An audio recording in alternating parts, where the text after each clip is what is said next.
touchdown, most likely. There goes Gunner to the 40, to the 30, breaks a tackle at the 20, 10, 5, unbelievable! Touchdown! And welcome back to another episode of the Cool Your Jets podcast. We're your hosts, Ben Blessington and Michael Nania. Michael, I will say that 2 weeks ago, or maybe it was 3 weeks ago, I think it was after the Broncos game, I got on the mic and with our intro, I sounded like fairly happy, just, kind of normal. And then you stopped me and you said, whoa, you should sound more down. I mean, we're 0-4. I was like, oh, okay. So then we redid it. And then last week I got on and I sounded kind of down, and Michael got on the mic and he said, whoa, you should sound more up. I mean, now we're 0-5. We're in the driver's seat for the first round, for the first overall pick in Trevor Lawrence. This week, I think, Michael, you have to be ecstatic because both the Giants and the Falcons won, and now the Jets are really in the driver's seat. They control their own destiny, not in the way that you would generally hope for in a football season, but the Jets are now in sole possession of that number one pick. Still 10 weeks to go. A lot could happen. There's a lot of bad teams this year. But Michael, how are you feeling? I mean, it feels like all of the hurt, and those negative emotions we had towards the Jets feelings, we've got them out of our system. And now it's just about hoping for them to lose and hoping to get that number one pick. Yeah. I mean, it's kind of just apathy at this point. You're just watching. And I mean, like, you expect them to lose pretty much. I mean, the fact that in the first quarter, you can kind of just lock it down that the Jets are going to get blown out, lose by multiple scores, and there's never even a doubt the rest of the game is pretty much sums it up. So I think, like you said, we expect them to lose every week. And, if, the Giants and the Falcons picked up their wins, now the Jets are alone in the race for the number one pick as the only winless team in the league. So, I mean, I guess that's a positive. I think that getting Lawrence is probably the most positive thing you can get out of this. And of course, the development of many different young players who could help you going forward is extremely important as well. But the ultimate prize definitely would be getting Lawrence. And, it was a good day in that respect. Yeah, I mean, I would say that this is, and I'm sure many Jets fans feel the same way, or at least I hope they do. This might be the healthiest Jets football has ever been for me because they're so bad that there's no hope. They can't break my heart. Unless somebody goes down with a devastating injury, I pretty much just laugh at any bad play that happened. Pretty much since week one. Week one, I was pretty disappointed.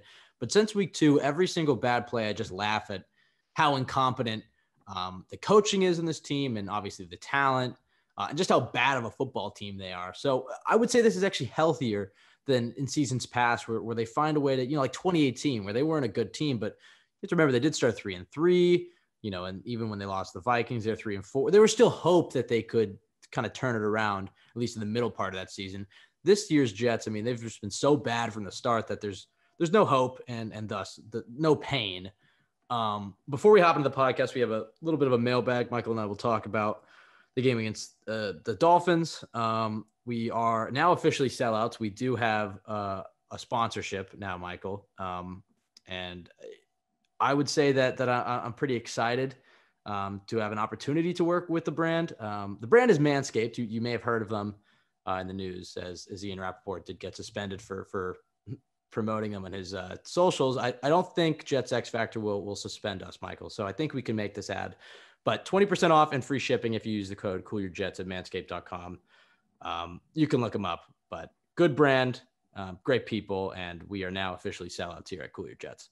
But Michael, let's hop right into it because this past Sunday's game against the Dolphins, and look, I mean, they just play the Dolphins one more time this season, and I think we did this exercise last week, but we went through every single game remaining on their schedule, and we said, where can the Jets pick up a win? And the one game that and I think you said that you thought they could pick up 2 or 3. At the beginning of the season, I thought they might, but pretty much since last week, I thought it's really only one game that I thought they could pick up, and that would be home versus the Dolphins. And considering that the Dolphins just shut the Jets out and made them look arguably the worst they've looked all season, probably offensively at least, pitching a 24-0 shutout against a team that isn't a playoff contender in my mind. They could sneak in maybe, but this is a pretty depressing performance, despite the fact that we don't care about it. I mean, it just really shows. And Joe Douglas's, emotions in the press box were pretty much every single Jets fan.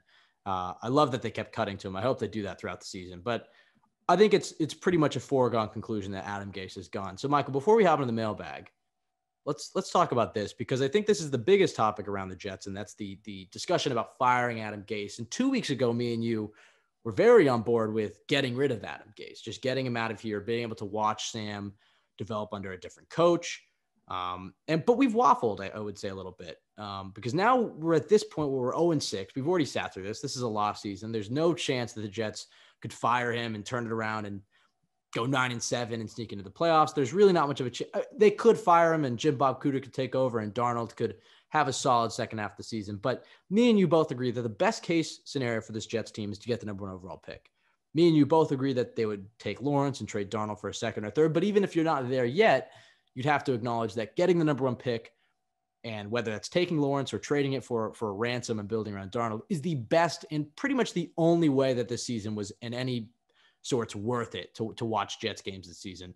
So, Michael, we've changed our tune. Now we're kind of all aboard of keeping Adam Gase for 10 more games, ensuring they get that number 1 pick, and then Joe Douglas can hire his own guy and decide what to do with that number 1 pick. But, Michael, I guess kind of talk about that thought process. Talk to the Jets fans that are so fed up with Adam Gase that are, hashtag fire Adam Gase under every single New York Jets post. Kind of give your rationale why the Jets shouldn't fire Adam Gase just yet.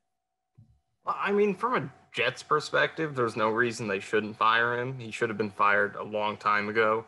And if you're Christopher Johnson and you're the organization, and tanking is not on your mind, so firing him, and if you're them, it should not be a debate at all. But from a fan perspective, I think if you do want Trevor Lawrence and you want the number 1 pick, then, I mean, Adam Gase cannot do a better job of pushing you towards that. They haven't even lost a game by 8 points or less in their first 6 weeks. They're only the 6th team ever to do that. So in terms of tanking and chasing Trevor Lawrence, Gase cannot do a better job than he's been doing. So if that is your top goal, then firing Gase definitely, or keeping Gase for the rest of the season, obviously not going into next year, definitely helps out that. But still, I think if you're the Jets, and because we know teams don't tank, teams don't lose on purpose, even though as fans, we hope to see that. I don't know about that. I mean, for the most part, I don't think they do. But firing him still makes sense if you're them. But from a fan perspective, if Trevor Lawrence is what you want, that number 1 pick, then keeping him really, really helps you. Right. I would say that players don't tank. I mean, there's not a player that's going to hit the field for the most part, unless you're, 2016 Darrelle Revis or last year Perine Johnson. Pretty much every player on that team is going to give their all. But from a management perspective, and you could argue that Joe Douglas kind of did that. I mean, even just look at the trade of Jamal Adams. You do at times make decisions. You can look at your roster. I mean, he did get a 6-year contract and say, look, we're not going to win a Super Bowl this year. So why would I sacrifice cap or whatever? Like, let's say he made a move to try to trade for AJ Green. Like, yes, that might make your team better in the short run, but that's not in the big picture sense what you would want for this Jets team. So I would say that Joe Douglas kind of looked at this roster and said, look, we're either going to win with young players or we're going to be so bad that I can continue to build this roster. I mean, he looked at a decade of terrible drafting and knew this team was going to take a few years to turn around. I think me and you both, and as fans, we're always going to kind of be on the optimistic side. I really did feel like they were going to be better than last year. I did not see the defense regressing as much. I thought that Darnold could really take the next step in the same system. But we both didn't believe in Gase, and we both knew that there were some weaknesses on this team, specifically at corner, at pass rusher, at receiver. So I would say that I wouldn't say that he's outright tanking, but at this point, I think he is looking at this and saying, look, that Trevor Lawrence pick looks pretty great. I mean, now is as good as time as any in probably NFL history to tank for that number 1 overall pick. You have no fans at the game, so nobody's wasting their money to go watch the game. Adam Gase isn't going to get loudly booed, or the fire Adam Gase chants aren't going to be so loud that you can, they're deafening on TV. I did hear a few on Sunday. And you have probably the best quarterback prospect to ever come out of the draft. That doesn't mean he's going to be the best quarterback ever, but as far as a quarterback prospect, I would argue that he was a better prospect than Manning and a better prospect than Luck. Those two might be better quarterbacks than him in the end, but right now, Trevor Lawrence is probably the best quarterback prospect to ever come out.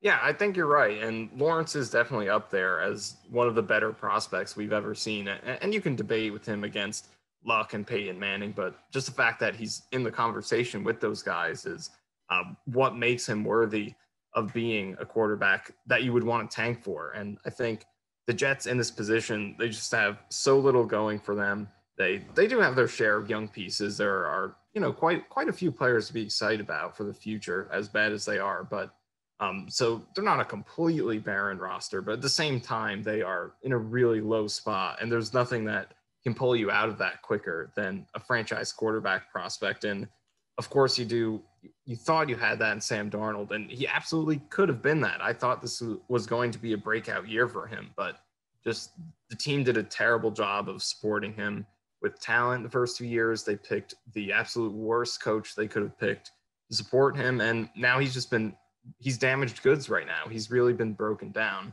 to a point where his regression is just it's really severe. It's going to be hard for him not just to get back to where he was, but then once he's at that point, he's going to have to progress and become a good quarterback because first he's going to have to get up to just being the Sam Darnold of old, confident to take shots down the field, not just tucking and running, not missing basic, intermediate, and short throws.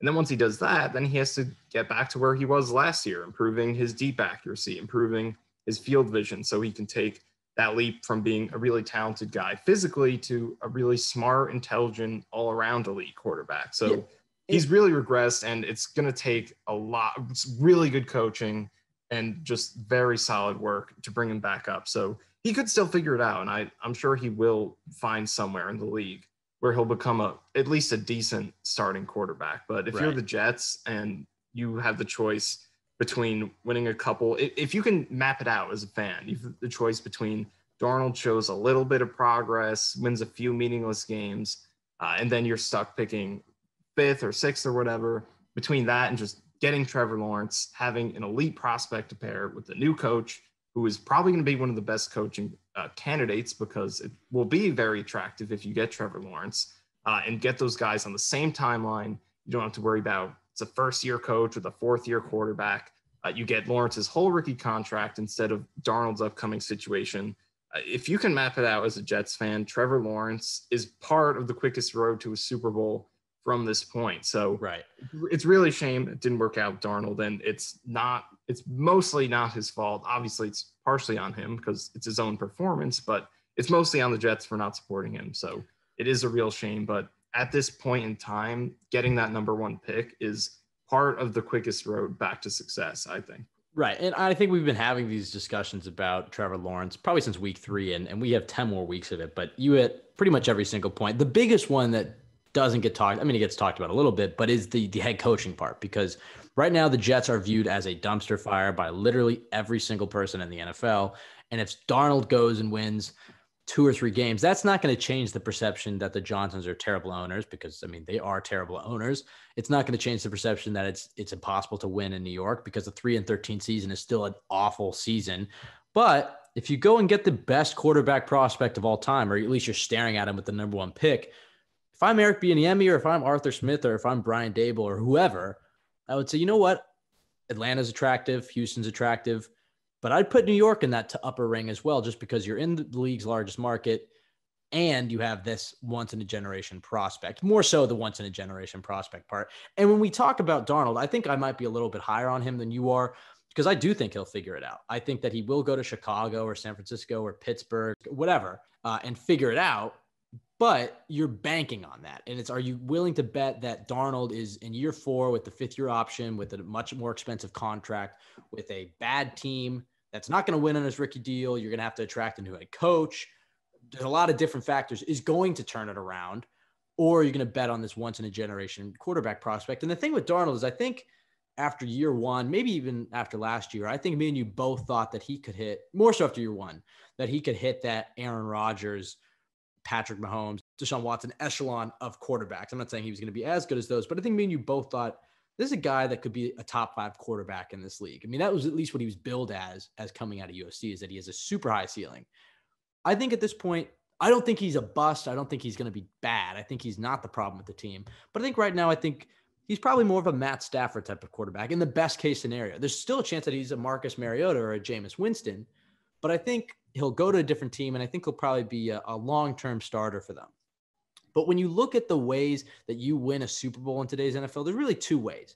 Either you have a super strong organization that is built, deep at every single position, a great culture, and you can put any sort of good quarterback in there and you plug him in and you can win a Super Bowl. You can at least have long-term success.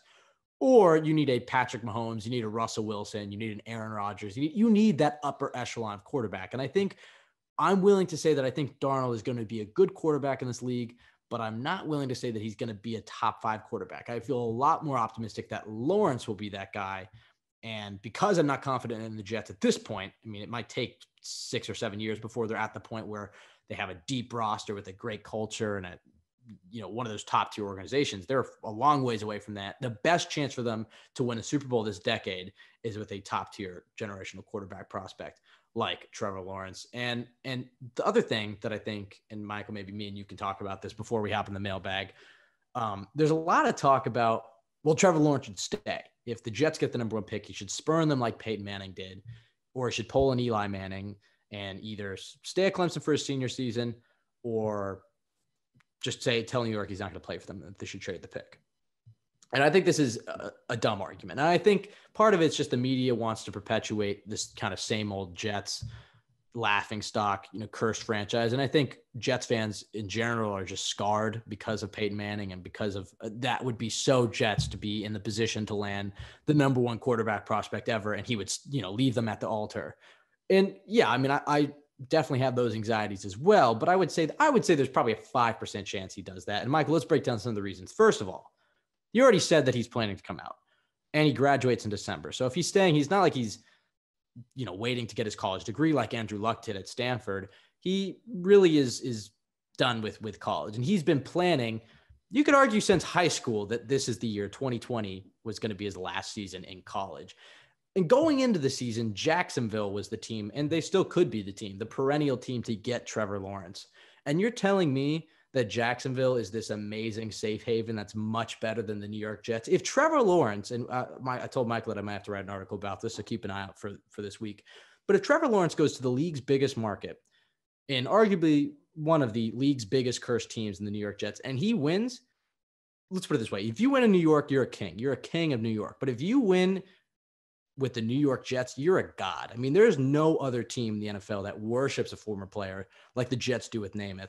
And I have to think that's somewhat more attractive than going to play with Jacksonville. One, you're going to have a different head coach. You're not going to be playing under Adam Gase. You're going to have a different GM than the one that built around Darnold. Yes, Darnold had Douglas for 16 months or so, but it was Maccagnan's failures in the 2015, the 2016, the 2017 drafts to have a solid roster that he was entering, and then the 2018 and 2019 drafts and free agencies to build around him. So Joe Douglas gets a chance with his guy, first year rookie contract, to build around him. And Michael, you've raised an excellent point, and you can take the baton from here, that what other great quarterbacks have the Jets ruined? Sam Darnold is the one, and you can blame the Johnsons, you can blame Gase, you can blame Maccagnan, and a little bit goes to Douglas as well. But really, the New York Jets are where quarterbacks go to die. Yeah, Geno Smith, Mark Sanchez, Browning, Nagel. They have not had a quarterback to the talent of Trevor Lawrence, and the only one who's even close is Sam Darnold.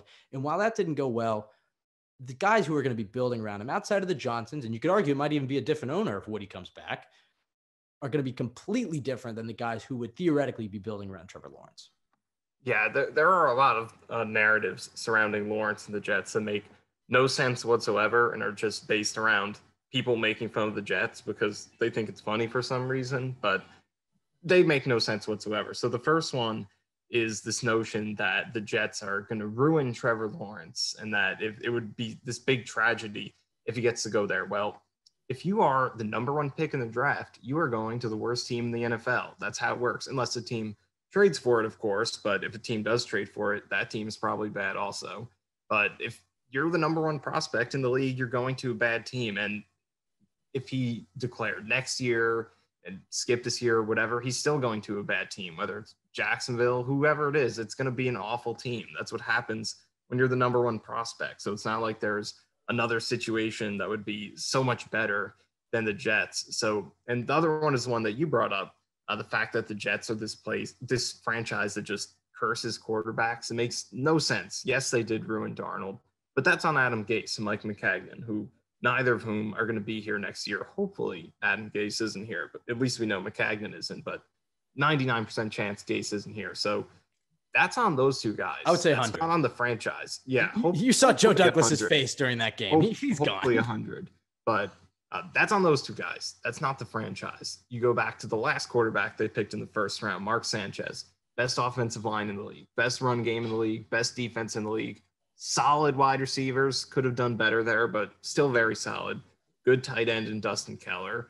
And they could have won 2 Super Bowls if they had a better quarterback. Sanchez held them back those first 2 years. And look, you give him the first year, he's a rookie, but he never took that next step with pretty good support. So they did about as much as they could for him. And you could say we won about 2011, 2012, but I mean, they did as much as they could the first 2 years, and he didn't figure it out. It just doesn't always work out. They could barely have done more for him. You go back to the last quarterback they picked in the first round. Chad Pennington was a very good quarterback. He just couldn't stay healthy. And then before that, they didn't pick one since Ken O'Brien in the 80s, and he was good when he was playing. Obviously, it wasn't Dan Marino, but he was good also. The problem with the Jets and quarterbacks is that they haven't tried. Those are the last 3 quarterbacks they picked in the first round. O'Brien, Sanchez, and Chad Pennington over 3+ decades. That's the problem. Not that they couldn't develop them, because when they did about as much as they could. And Pennington was good. O'Brien was good. Sanchez, they did as much as they could.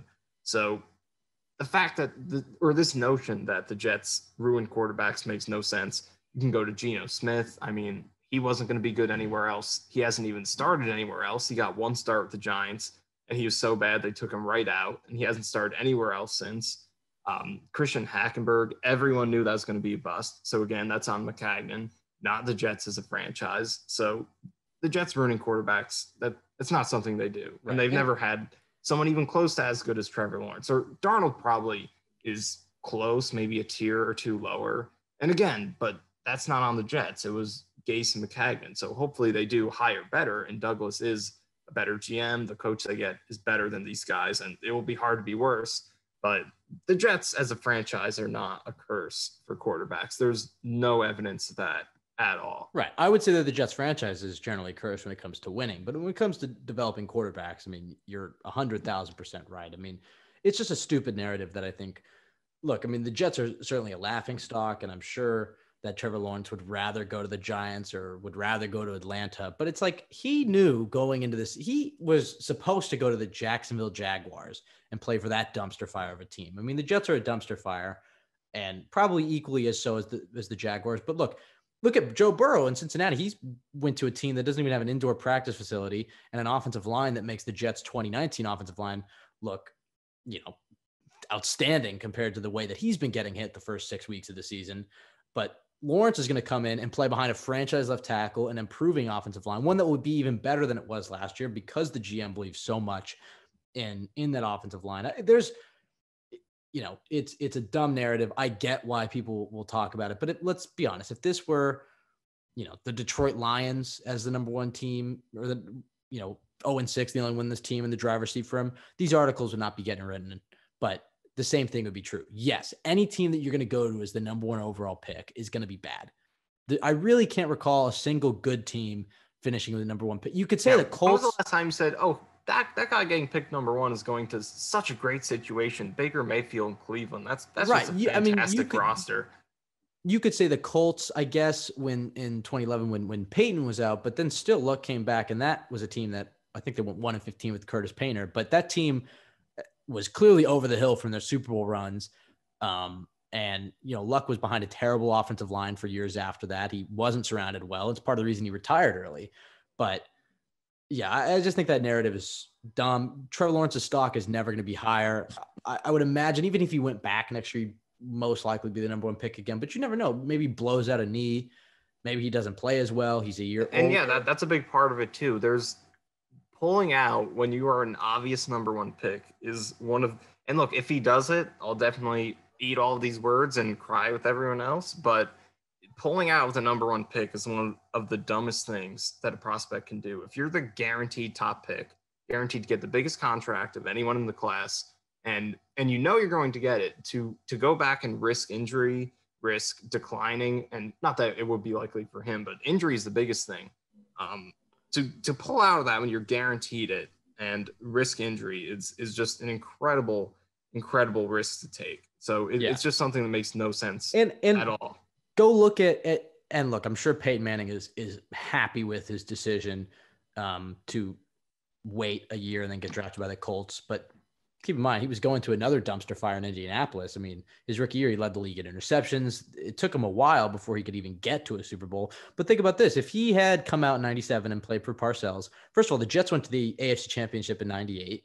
And from 98, you could argue from 97 until 2011, they were a respected franchise that had many playoff appearances, 3 AFC Championship appearances.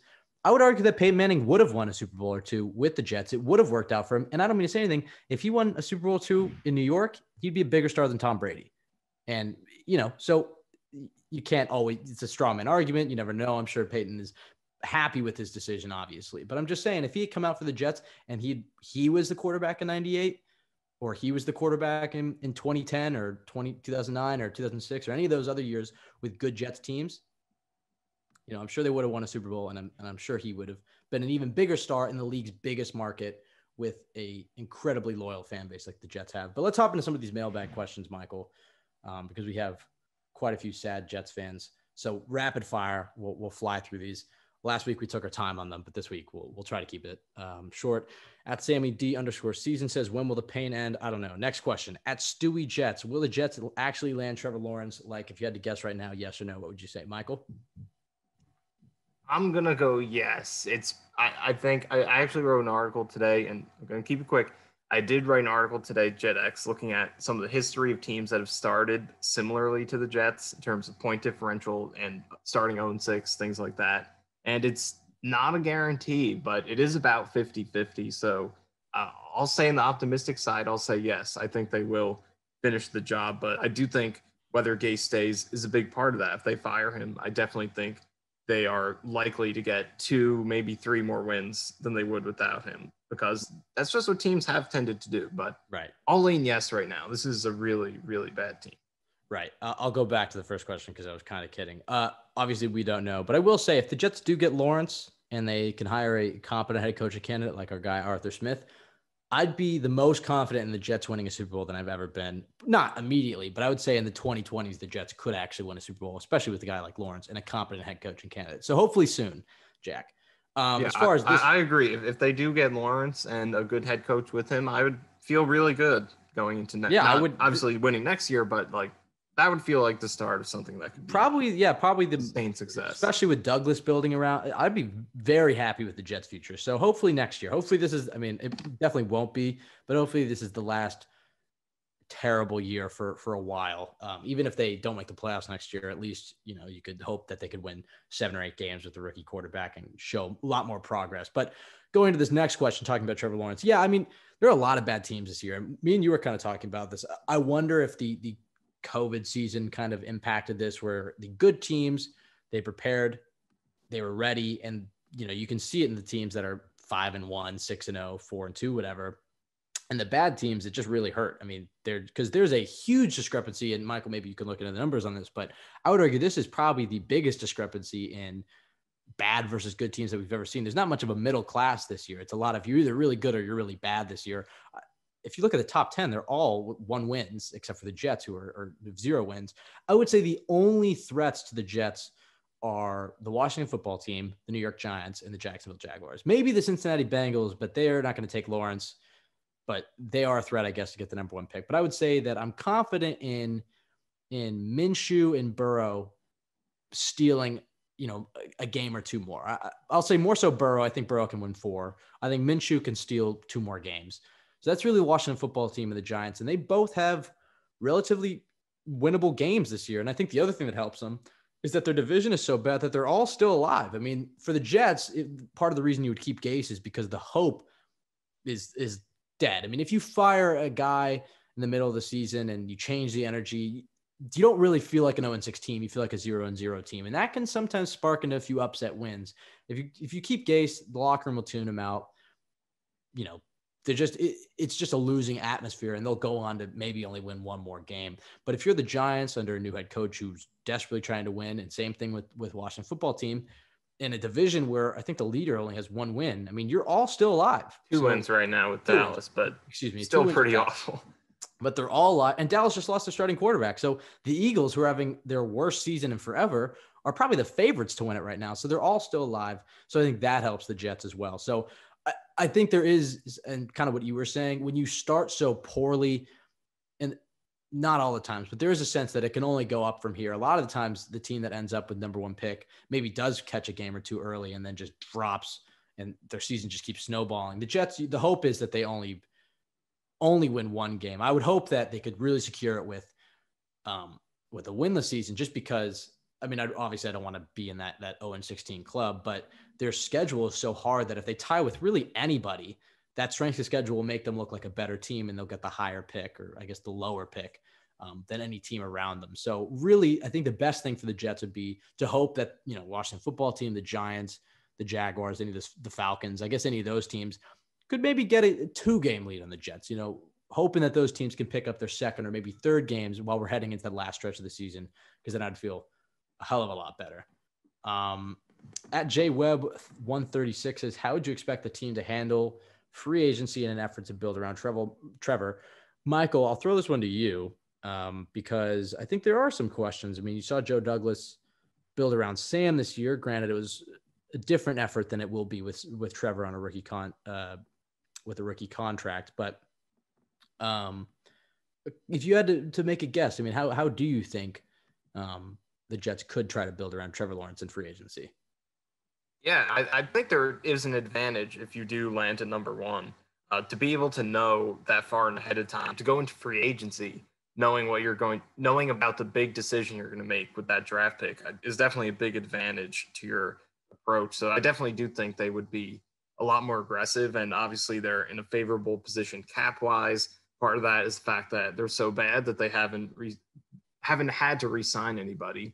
Part of that is Joe Douglas's approach last offseason, with a lot of one-year deals. So, I mean, his first free agent class is, questionable to say the least in terms of the impact his signings have made.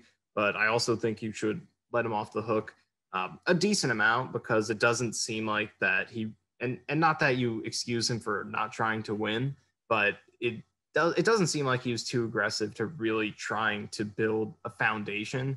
And we've already seen by now with plenty of Jets teams that free agency is not where you build your team. It's the draft, and free agency is where you supplement the core that you build with the draft. And it seems Joe Douglas gets that. So in this season, with the Jets team that does not have a core and, traded away some of its core pieces with Jamal Adams, well, you lost CJ Mosley, let Robbie Anderson go. So this is a team that didn't have a core. So if you're adding supplemental pieces like Rashad Perriman, Greg Van Roten, Alex Lewis, Pierre Desir to a team that has no core, those guys aren't going to look good. Guys like Perriman looked good when they were filling in at the end of the season in Tampa Bay, and situations like that. But for this Jets team that needs them to come in and be key starters, they're not going to look good. So still, you don't let them off the hook completely, and there's time for these guys to turn around. But I don't think he's taking the most aggressive approach. But this next season, I definitely think it will be important for them to do as much as they can for Trevor to avoid what happened with Sam Darnold, having him play road games in Chicago with Andre Roberts as his top receiver. That can't happen for Trevor Lawrence. So there definitely are quite a few ways they can go. Outside receiver will probably be top target. Guard will be another one. It definitely looks like they're going to be wanting to fill both of those guard spots. Maybe right tackle. We'll see what George Fant does. But I think that's the biggest thing. Can you find someone on the outside at receiver? Because you have a good slot weapon with Crowder and some more depth with Berrios. An outside weapon at receiver and probably guard is going to be the top priority at offensive line. I think he'll probably, and look, he's going to factor in the draft as well. He clearly believes in building for the draft. And you have to remember those Jamal Adams picks are going to be in an effort to build around Trevor, not just the one this year, the third round pick this year, and the one next year, and the boatload of cap that they will have. As I do expect this to be a good free agency class with with COVID causing the salary cap to fall. Me and you, Michael, both like Corey Davis from Tennessee. I think that's a guy to maybe keep an eye on. I think they will try to add an established veteran like that. I know Allen Robinson is another that Jets fans are into. I know Juju Smith-Schuster is another one that people throw up, but I will, because, first Chase Claypool is playing really well. Pittsburgh generally doesn't re-sign receivers. When you look at Mike Wallace, look at Santonio Holmes. Antonio Brown I guess he got re-signed, but they traded him away. But Juju is at his best in the slot. And like you said, Jamison Crowder is one of the best slot weapons in the league. So I expect Crowder to come back and stay. And I think that the Jets are going to look to add one guy in free agency and then another guy on day 2 of the draft, maybe day 1 with that second first round pick. If a top receiver like Rashad Bateman falls to that Seahawks pick. So I'd expect 2 receivers on the outside there. And like you said, yeah, I think they will go after one of those top guards. Joe Thuney was a guy that Joe Douglas really liked last year. If he shakes free, I think he'll definitely be a signing. If Brandon Scherf shakes free, I could see him as well. So I think they'll add a guard, 2 receivers between the draft and free agency, probably another tackle. They'll probably go with Fant for another year just to save resources or whatever, but I could see them drafting a tackle in round 3 or 4 or something. And then running back will be the big one, which I think you look to the draft in that, probably a day 2 pick as well. Najee Harris, if they go with Arthur Smith, hey, Najee Harris, running back from Alabama, just like Derrick Henry, big, mean runner. Just saying that the fit is there. I mean, Arthur Smith could have his own Derrick Henry. Free agency too, Jonnu Smith at tight end. Exactly. I think they will add another tight end. I would say they'll probably do it like round 4 or 5 in the draft, but Jonnu Smith, if he's available and Titans are trying to re-sign Derrick Henry or something, I could totally see Arthur going after some of those guys, but we don't know who's going to be the head coach. But yeah, I think that you hit the nail on the head that Joe Douglas is going to build a lot different around his own quarterback, Trevor Lawrence, than he did with Darnold. Lawrence on a rookie contract, not going to have a repeat of Darnold and just really going to try to surround him with as much as possible. Whereas I think this year he was kind of tearing it down to the studs. With Lawrence, I think he'll start to try to build that foundation. At Ben Thornhill 199 asked if the Jets trade Darnold to the 49ers feels like the best fit. What is the most likely return? He also added, do we have to eat Jimmy G in his contract? Under no circumstance will Joe Douglas trade Darnold and eat cap. Unless the 49ers are going to do a first in Jimmy G or something along those lines where you just eat the cap and you get the pick. It would have to be something like that for them to even consider taking it on because it wouldn't make much sense. I mean, Douglas could probably turn around and trade him to Chicago or Indianapolis or Pittsburgh or any of those teams for a 2nd round pick, at worst a 3rd round pick and at best a 1st, but probably a 2nd, and not have to eat a Jimmy Garoppolo contract or anything. So yeah, and the Niners can cut Jimmy Garoppolo after the season and take off, or they can save most of the deal and not have to eat that much dead money. If they cut him after the season, it would be $24.1 million in savings, only 2.8 dead cap. They can get rid of him. No one needs to eat the deal. If they want to move on from him, they can just cut him and pick up whoever they want to. That's Michael doing his research on these questions right there. I would say as far as the most likely return, it's going to be a package of picks. I could see, a 2 and a 5, maybe a 1, but probably not. Maybe a 3 and a 4 or 3 and a 2 next. It's just going to be some combination of that.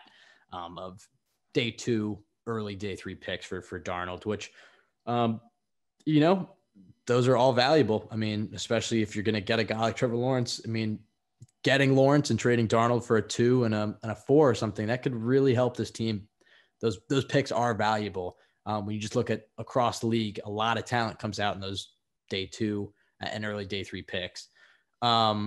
At New York _Nick says, what's going on with Mims and Hall? Both, Mims is on IR. Hall, I think he's also on IR. He's on some other designation, but I don't. Yeah, I believe Bryce Hall's on the non-football injury list, which means he's still recovering from, because if you enter the season with an injury, if a prospect, a rookie, enters the season with an injury that they suffered in college, then you're eligible for the non-football injury list because it didn't occur while you were in the NFL. So that means he's still recovering from the injury at Virginia. And then, like you said, Mims returned to practice, but still in IR. So I guess maybe this week he can come back. But I think wasn't Bless Austin on that list as well last year?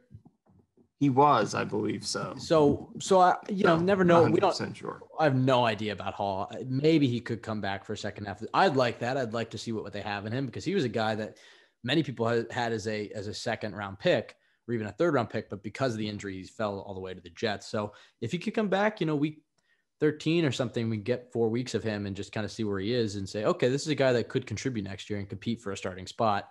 That'd be great. With Mims, I expect him to be back this week. And with every week, I think he'll get more snaps. He's a guy that I would really like to see. Obviously, I want the Jets to keep losing, but I'd love to see him, make an impact. Yeah, and I mean, Mims is the type of player who, if you do win games, you would prefer for it to to be led by players like him. If you win games because of Denzel Mims, because of Mekhi Becton, George Fant, Michael Perine, then you could live with that because you're being pulled away from Lawrence, but you're doing it because of guys who can help you next year and for years to come. So if you are going to win games, guys like Mims are the ones who you want to lead you to those wins. Yeah, the best case scenario for the Jets is that all those other teams that have one win right now can get maybe 2 more wins. They can get to 3 wins, and then you're entering that last few weeks of the season winless or whatever, and you're getting to the point where it's okay, they've locked up getting the number 1 pick. They'd have to win 3 games at the end of this, whatever. And then you can cheer for the Jets to win a game or 2. You know, you can go back to cheering for the young players to win them a game and not be on the winless team list, but still end up with that number 1 pick. That's what I'm cheering for right now, because I don't want to be in that 0-16 club, but I will gladly take being 0-16 if the Jets get number 16 in 2021. Mike, you see how I did that? Yeah, I mean, it was pretty obvious, but still well executed. I enjoyed it. Okay. At sports_fiend with a 3. He has 3 questions again, but we split them up this time, so they're scattered around. Rapid fire. Here we go. If you were a sports agent for one of the top head coaching candidates in 2021, who would you both want to represent other than King Arthur? Okay, so I guess we can throw this question out.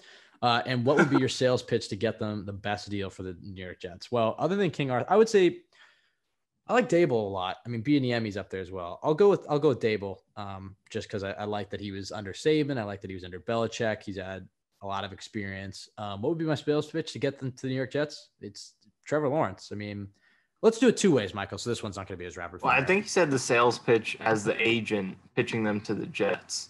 So how would you pitch the head coach to the Jets? He's not Adam Gase. That would be my sales pitch. Well, it depends. I mean, okay. I guess I see what he's saying. So, because we've already gave the sales pitch for Arthur Smith. Well, for Brian Dable, it would obviously be the work that he's done with Josh Allen, the fact that he has experience under arguably the 2 best football minds in today's NFL, and Saban and Belichick. He looks exactly like Joe Douglas, so there's that.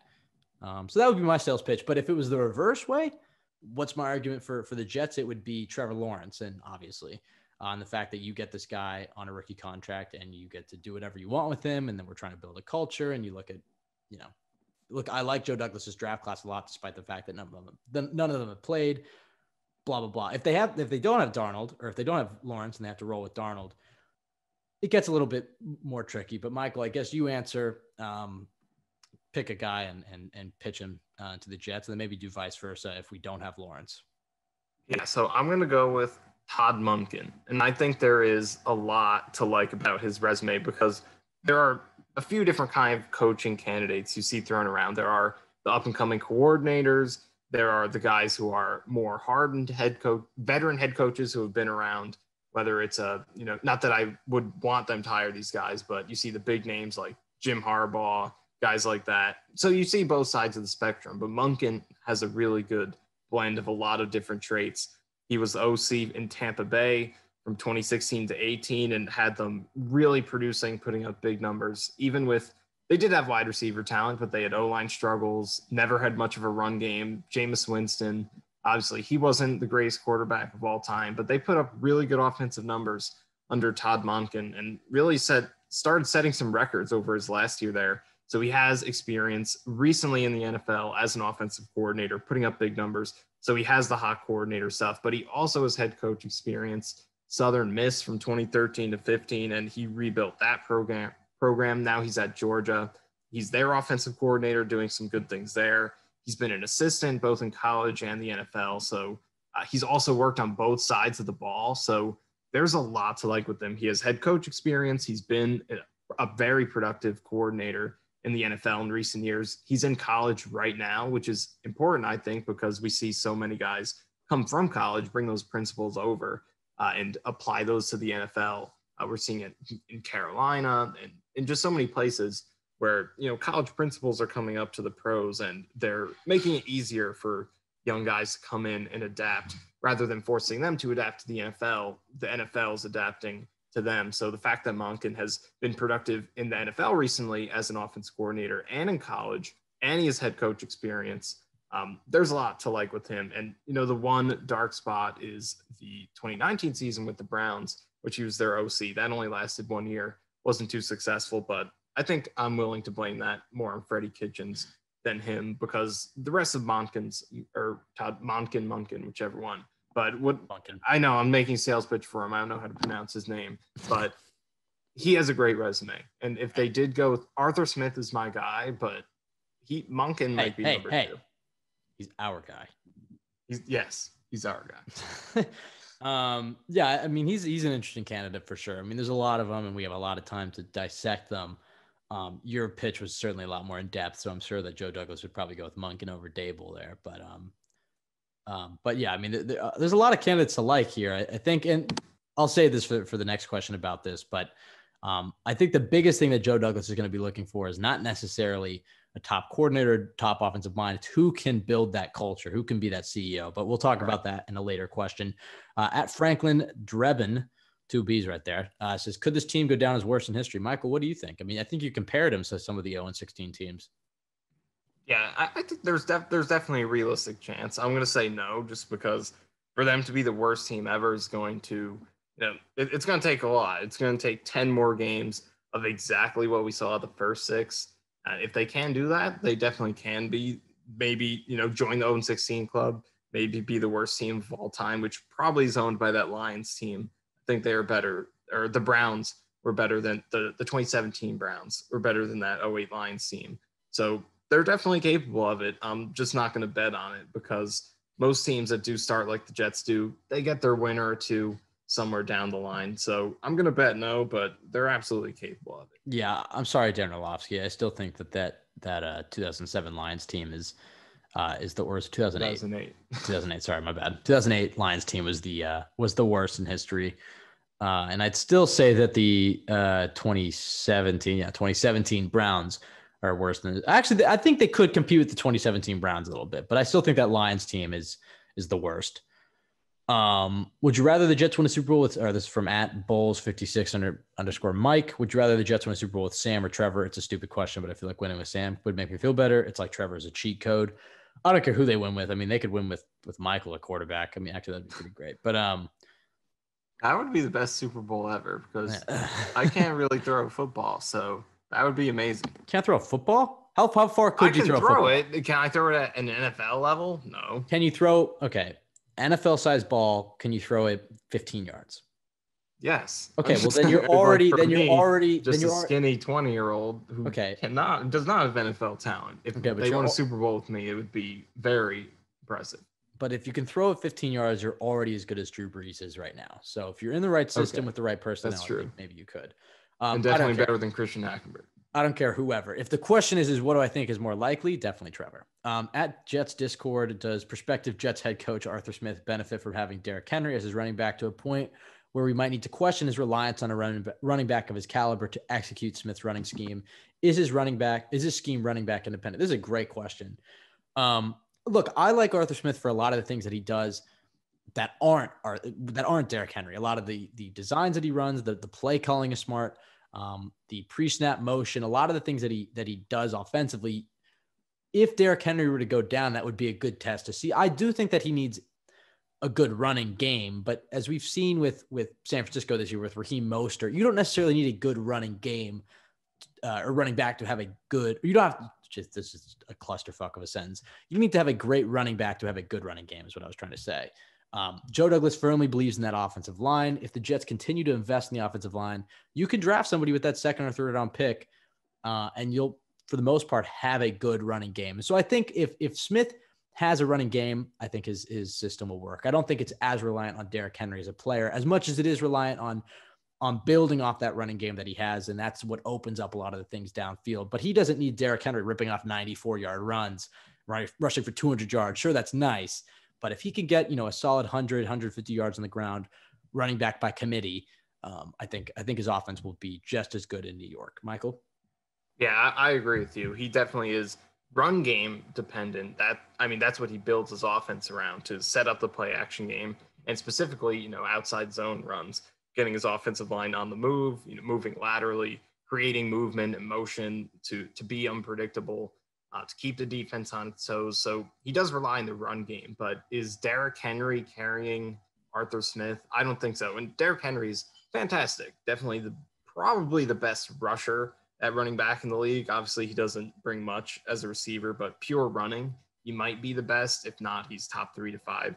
So he's great. But Derrick Henry, before Arthur Smith came in, was not the Derrick Henry we know now. His numbers the first 3 years were solid, but I mean, his career high was 2018, 66 yards per game. Overall, first 3 years, he averaged 49 per game. And now last 2 years with Arthur Smith, over 100 yards per game, both last year and this year. So he's fantastic, but running backs don't carry offenses unless they have ridiculous receiving ability. Running backs are more of the running backs benefit more from the offense than the offense benefits from them, really, more often. And we see it all the time when running backs get hurt. And I would say just keep on chugging. And I would say that, you look at Carolina with Christian McCaffrey. Right. I would say that his work that he did with Ryan Tannehill trumps anything that Derrick Henry is bringing to this offense, because Derrick Henry is a great player, like you said, in 2018, but it wasn't until Ryan Tannehill got in there with Arthur Smith and he worked his wonders that this team took off. So I think it's a fair question. I'm sure many people will pose it. But yeah, and I think it's more overall personnel because they have a good offensive line. Right. Tannehill is a great fit for what he's doing, and they've underrated solid receivers and tight end with Jonnu Smith. So more overall personnel. Like, would he make this Jets offense good? Probably not. I don't think anyone could. So it'll be dependent on whether you can get all of the pieces for him, but just Derrick Henry, I don't think he carries Arthur Smith. Yeah, and as I said, the biggest key is he needs a running game, but he doesn't necessarily need an amazing running back. And I think that is something that Joe Douglas will be looking at. As we said, Najee Harris, he's right there. In Alabama, Braids, running back. He has the hurdles. He's big. He's a tough runner. I don't know. Just saying. Keep an eye out for it. At Gino Tuiwosu TD, my favorite ad so far. What's the light at the end of the tunnel? Last time this team made the playoffs, I was in the 8th grade. Talk me into hope for 2021, please. Last time they just met, I think we were in 5th grade. 5th grade. Wow. Yeah. So arguably more depressing, given that we're both in our 20s now. Light at the end of the tunnel is that number 1 pick. I mean, if they don't get the number 1 pick, it gets a little bit more murky. I mean, do they then go hire Greg Roman and try to draft Trey Lance? That's exactly the thing. It's like I do not like seeing the Jets lose and being this bad. But the number 1 thing that can save you from this hole that they're in is a guy like Trevor Lawrence. And I would rather them lose as many games as it takes to get him than beat the Chargers or the Raiders. Get a couple of 20 to 17 win with 20 yards of offense. I would rather not win those games, just suck it up for one more season and get that light of the end of the tunnel in Trevor Lawrence. So I don't like watching this, but if we can just deal with it for one more season, I feel like there is a very, very legitimate light at the end of the tunnel after this season. All right, here we go. We've said rapid fire now, maybe 3 times. We really mean it here. At sports_fiend with a 3. With Sam most likely to be traded by the deadline or during the upcoming offseason, what was your favorite Darnold highlight during his career with the New York Jets? Michael, I'll go to you first. That's a tough one, man. This is not rapid fire. This is a tough one. This is because he did have so many really good highlights, and probably will have some more. The first one that now that I got this one, it's pretty easy. It's the touchdown to Robbie against the Cowboys, the deep shot. Oh, that's probably it. I would say the scrambling touchdown his rookie year against Buffalo, maybe. The one against Denver, I think overall is probably his most impressive highlight, just as a run. I know as a thrower that didn't do much, but as a runner, that was probably the most surprising. But I certainly would say that was my favorite play. But overall, I'll go with the rookie run around to Robbie. At sports_fiend with the JD fire sale in full swing, who are your top 3 players that could be traded before the trade deadline in November? Probably Steve McClendon. No, but there are so many guys, I guess, who could be on the table. I mean, with McClendon going for just a 6, it makes it seem like they would be willing to trade almost anybody for anything at this point. I guess Avery Williamson is one that's probably been mentioned a lot. They restructured his deal, so he's pretty cheap at this point. And you could get Blake Cashman more playing time. So I think Williamson comes to mind first. Anyone for you? Yeah, I mean, I think the one thing that McClendon trade proved, and look, I'm happy I think it's a win-win for both sides. One, McClendon wasn't going to come back next year. It's already a lost season. They can get a pick, and those picks are low value, but when you look at it, those are the types of picks that day 2, day 3 of the draft, and you're trying to trade up in the 3rd round or something, or the 4th round. That's a type of pick that you can kind of just tag on to the end of a deal and move up for a player you like. So it has value. And for him, he gets to finish his career with a contender and not be on an 0-16 team. So I actually think it's a win-win. And the other thing is, I mean, you lose a locker room guy like that, I think that the players will really start to tune out the coaches, because he was probably the leader of the team. But outside of that, I mean, Brian Poole, maybe. I think he has some value. I like him, though, so I don't know if I would move him. I mean, Poole actually is a good candidate, because as much as I like Poole, he's playing well, played great last year, playing well right now. He is the type of guy who you probably want to sell high on, because, right, he is, he's a slot corner. They're extremely volatile. It's hard for them to maintain their good play. And these 2 years are outliers versus the rest of his career. So he is a good sell high candidate. You could make a case for Marcus May, and I'd actually be interested to hear your thoughts on it, because May will be 28 next year. McCagnon loved his old rookies. They did draft Ashton Davis in the 3rd. Or Joe Douglas drafted Ashton Davis in the 3rd last year, who is a free safety. May, the strong safety experiment, looked good in week 1, but wasn't as good since then. He's been moved back to free safety. And so he's going to be a free agent next year. Kind of raises the question, are you going to pay him to be a starting free safety and have the guy you just drafted, who had a really good training camp, be more of the 3rd safety versatile piece, which I think might be what suits Davis for right now? Or do you let him walk for free, or do you trade him now and try to pick up, he did have that butt interception, so his stock is relatively high, try to pick up a 3rd or a 4th or something for him. Michael, what are your thoughts on May? Outside of him, though, maybe I think anybody is on the table. Avery Williamson, maybe. I don't think they'll trade Jamison Crowder, because I think he's such a good slot piece and you want him for your young quarterback.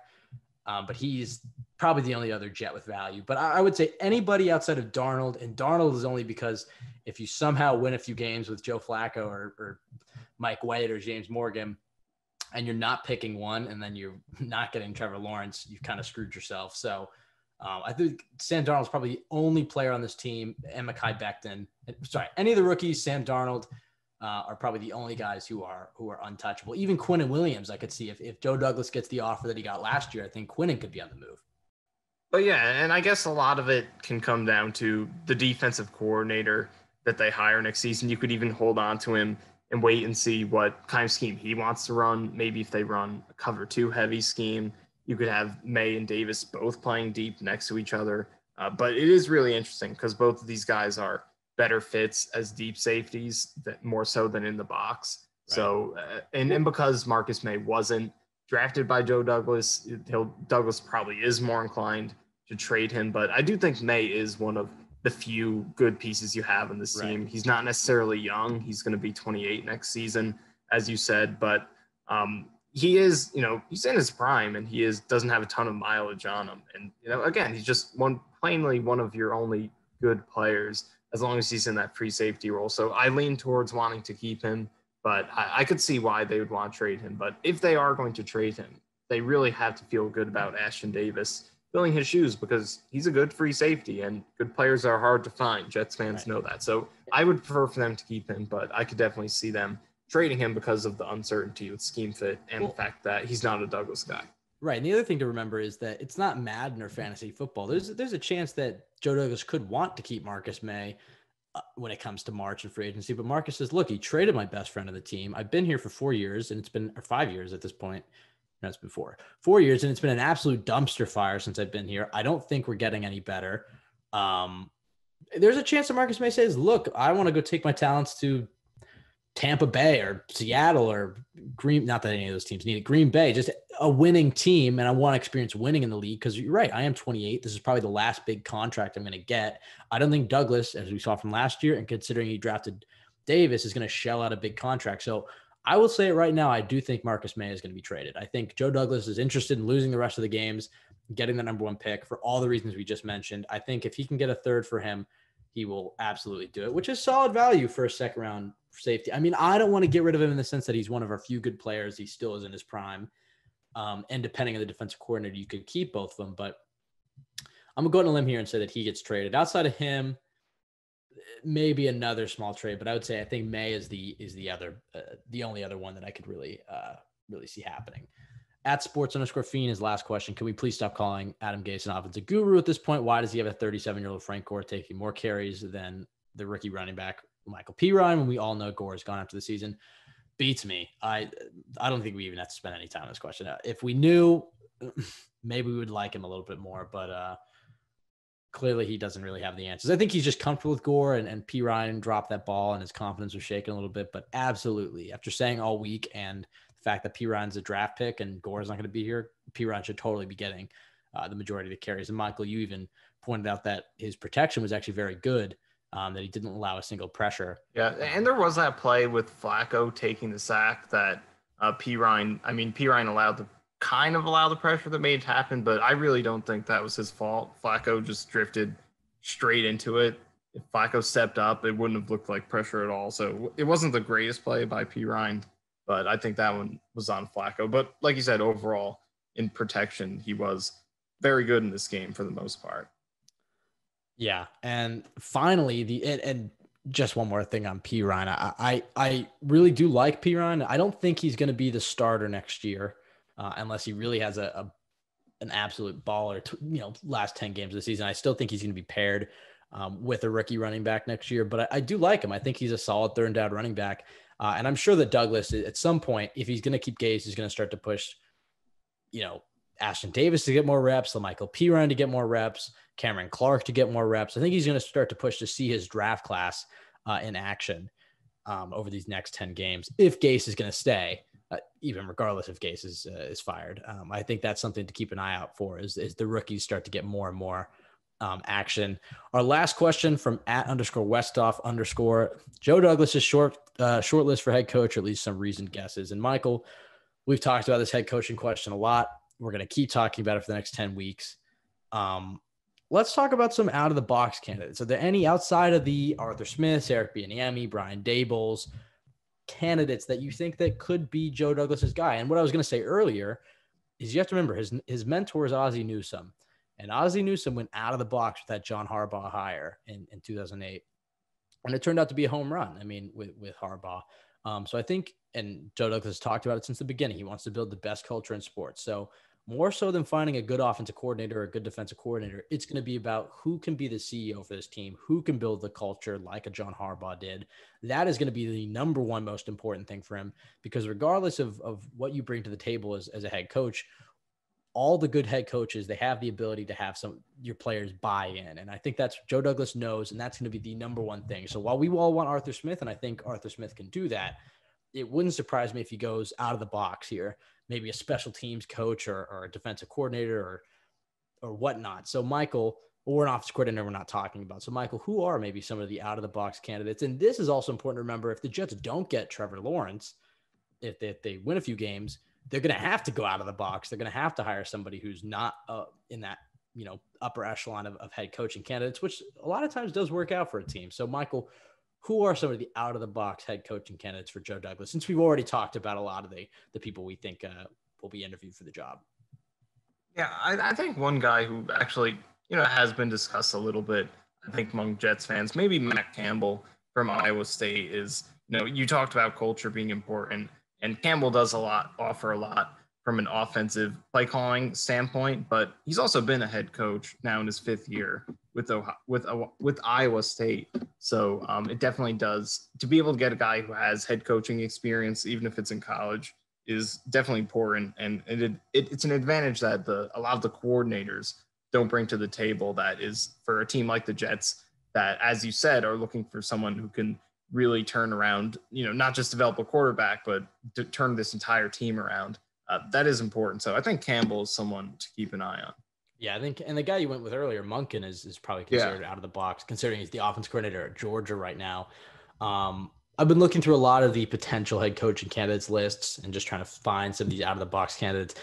Adam Stenavich, who's the offensive line coach for Green Bay, is a guy that a lot of people think will be a head coach, maybe not this year, but certainly in the near future. I don't know if I'd love that hire, but he's a guy that Joe Douglas loves him some offensive line, so I could totally see him going out of the box with an offensive line coach or something, which I know it would anger some people. I think you have to look at his roots in Baltimore, Greg Roman and Don Martindale, the offensive and defensive coordinators. Those are guys that I'm sure will get interviews. Rex Hogan is in the scouting department from Indianapolis. Matt Eberflus is the defensive coordinator there. Nick Sirianni is the offensive coordinator. So some of those guys, when you go through his roots, those are kind of the out-of-the-box candidates. I think that they will end up with Lawrence, and I think that they will end up getting one of those Dayball, Smith, Bieniemy type of candidates, but I could very well see them going completely out of the box. And I think Matt Campbell's a very good one. I would say that he's probably in my top 5 most likely guys as well, just because he is out of the box, but more so he can be a CEO. He's proven he can be a head coach. He can establish a culture, and he's an offensive mind. So I think he checks a lot of boxes for the Jets. But Michael, I think that's going to do it for our mailbag. We don't have any more questions here, but we really appreciate everybody who submitted questions. We'll probably keep doing this every week because it's going to be a nightmare trying to think of topics every week because it's pretty much just fire Adam Gase and hope they get Trevor Lawrence for the next 10 weeks. But we appreciate everybody who submitted them. Michael, any last words? I guess we're all just going to have to deal with this for 10 more weeks, this boredom. But Darnold comes back this week, so I guess there's more intrigue with him. I guess you're right. Maybe he won't because I guess he has to have his 3-game absence every single year. Adam Gase didn't make it sound like he was going to play today, so he might. We're recording this on Monday.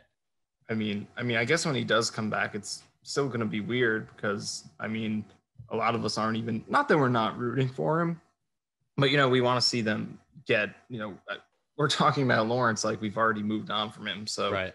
But I would still like to see him do well just for his sake, because he is, there's nothing not to like about Sam Darnold. So for him to succeed, if there is a way for him to succeed, get traded to a team where he can play well, hopefully in the NFC, Jets to get good draft picks for him after he can improve his trade value, and the Jets can get Trevor Lawrence, that would be a really good perfect storm there. But I guess we're all aboard the tank right now. At least you and I are. Right. I would say I almost hope they shut him down for the season because I don't feel bad watching Joe Flacco lose, but I always feel bad for him. They cut to Sam and he just has those puppy dog eyes and he's just getting absolutely killed. So it's hard for me to watch him lose, but I agree. I hope that he comes in and plays well.